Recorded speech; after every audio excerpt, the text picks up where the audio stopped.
The studio lights of The View shone brighter than usual that morning. The audience clapped and cheered as Joy Behar leaned back in her chair, her trademark smirk already in place.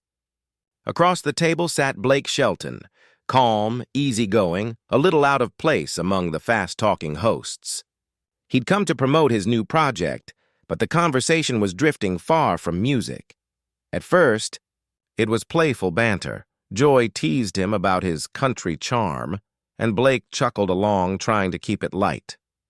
But underneath that grin, there was something simmering, a quiet discomfort. Joy started steering the talk toward politics, hinting that country singers often play to their base and avoid real issues. The audience laughed nervously. Sensing the tension rise, Blake took a sip of water, glanced toward the crowd, and replied with a measured tone, "You know, Joy, sometimes folks like me just like talking about real life, family, hard work, things that matter." Joy smirked.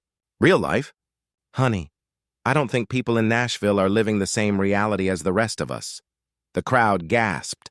Some clapped, others booed. The room suddenly felt smaller, tighter, like all the air had been sucked out. Blake's smile vanished. His eyes locked on Joy's, unblinking, the kind of stare that says, "You went too far." For a moment, nobody spoke. Even the cameras seemed to hesitate. Then Blake leaned forward, his voice low but firm. "You might want to be careful, Joy. You don't know as much about real America as you think." The hosts froze. Joy opened her mouth to respond, but before she could, a producer's voice crackled through the earpiece. "We're live. Keep rolling." And that's when Joy said it. Joy Behar tilted her head, her tone dripping with sarcasm. "Oh, please, Blake, real America? You mean the folks who think every problem can be fixed with a guitar and a beer?" The crowd gasped again, louder this time. Even Whoopi raised an eyebrow, clearly sensing that Joy had gone one step too far. Blake sat back, blinking in disbelief, his jaw tightening as the laughter from the audience faded into an uneasy silence. He leaned forward, his southern drawl steady but sharp. "You know, Joy, I've played in small towns where people can't afford the luxury of laughing at others. They work from sunrise to sundown just to keep food on the table. Those are the people you're mocking right now." The audience clapped, a ripple of support that broke through the tension. Joy tried to laugh it off, waving her hand dismissively. "Oh, come on, Blake, don't take it so personally. It's just talk show banter." Blake didn't flinch. "No, it's not. It's the kind of talk that divides this country, Joy. People like you act like folks who don't live in big cities are ignorant or backwards. But they're the backbone of America." The set went quiet again. You could hear the sound of someone shifting in the control booth. Blake's face was red, not from anger, but from holding back words that were fighting to come out. Joy smirked again, almost taunting him. "Backbone, huh? Funny how that backbone always votes against its own future." Blake froze. The words hung in the air like a slap. He looked right into the camera, not at Joy, not at the co-hosts, but straight into the audience at home. And then he said something that no one saw coming. Blake Shelton's voice dropped an octave, calm but cutting through the tension like a blade. "You want to talk about voting against your future, Joy? Maybe take a look in the mirror, sitting in a studio in New York, lecturing people you've never met." The audience erupted, half clapping, half booing. The energy was raw, unpredictable. Whoopi tried to step in, raising her hands. Okay, let's all take a breath." But Blake wasn't done. He turned back to Joy. "You sit here every morning, acting like you speak for America. But you don't. You don't know what it's like when the factory shuts down, when your neighbor's farm goes under, or when your dad works 3 jobs just to keep the lights on. That's real life, Joy. That's the America you joke about." The studio fell dead silent. Even Joy looked momentarily stunned. Then she fired back, her voice sharp. "So now you're the voice of the working class? Please! You're a millionaire celebrity pretending to be one of them." Blake leaned in, his eyes unblinking. "You're right, I made it. But I never forgot where I came from. That's the difference between me and you. I still remember what struggle looks like." The audience cheered wildly. It wasn't polite applause. It was a roar of emotion. The producers panicked. A red light blinked on the control board, signaling commercial break. But neither Joy nor Blake moved. Whoopi tried to transition. "We'll be right back."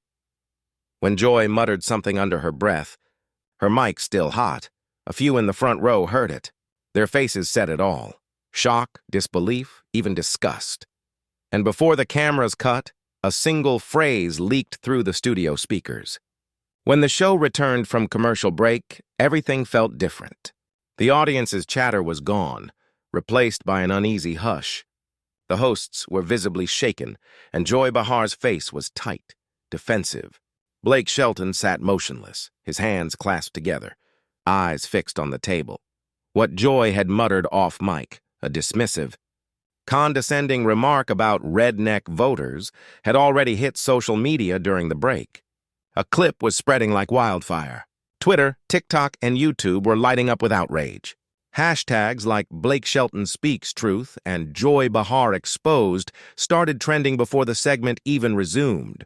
Whoopi tried to steer the show back on track. "All right, folks, let's just keep things respectful," she said, forcing a smile. But the tension was unbearable. The audience could feel that something irreversible had happened. Blake finally spoke, his tone steady but heavy with disappointment.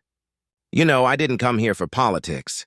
I came to talk about music and about people. But maybe that's the problem. Maybe we can't even have a conversation anymore without someone looking down on someone else." Applause broke out, slow at first, then louder. Joy shifted in her seat, arms crossed. "Oh, please, Blake, don't act like a victim," she snapped. But before she could continue, a producer stepped onto the stage, live, mid-broadcast. The audience gasped. "That never happens." He whispered something into Whoopi's ear, and her expression changed instantly, a mix of shock and confusion. Whoopi looked up, her voice unsteady. We've just been informed of a network decision regarding this segment." The crowd went silent, leaning forward. Even Blake turned his head, frowning, and then she said it, the words that made the entire studio freeze in disbelief. "Effective immediately," Whoopi said, her voice trembling.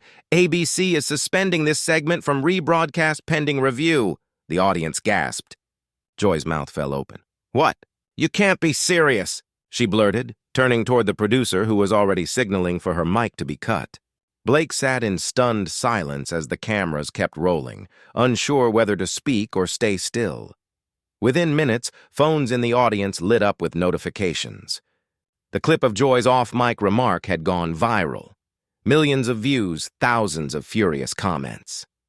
News outlets were already spinning headlines. Blake Shelton confronts Joy Behar live. Chaos on The View. Blake finally stood up, looking straight into the camera. "You know, I didn't want this. I just wanted a real talk. But maybe it's time someone stood up for the people who don't get a seat at this table." His voice cracked slightly. Not from anger, from exhaustion. Whoopi tried to calm things down. "Blake, maybe we can talk about this off air," but it was too late. The moment had already taken on a life of its own. By evening, news anchors debated whether Joy should apologize or step down. Fans flooded Blake's socials, calling him a hero for speaking truth to power. Meanwhile, The View's producers released a cautious statement about respecting all perspectives. But then, just as things began to cool down, a new recording surfaced online. A leaked backstage clip showed Blake moments after leaving the set saying something that reignited the storm. His words, calm, honest, and devastatingly real. "I don't care if it costs me every show in Hollywood. I'm done staying quiet." And with that, America's most talked about TV moment had only just begun. If you've made it this far, you already know. This wasn't just another celebrity argument.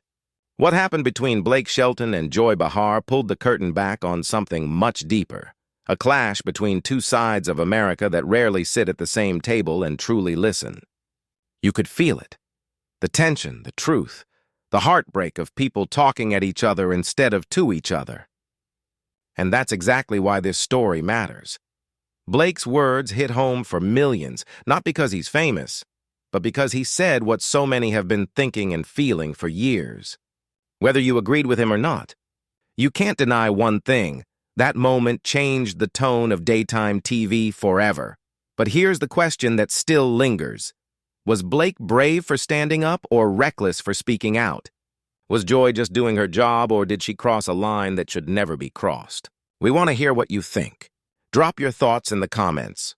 Whose side are you on and why?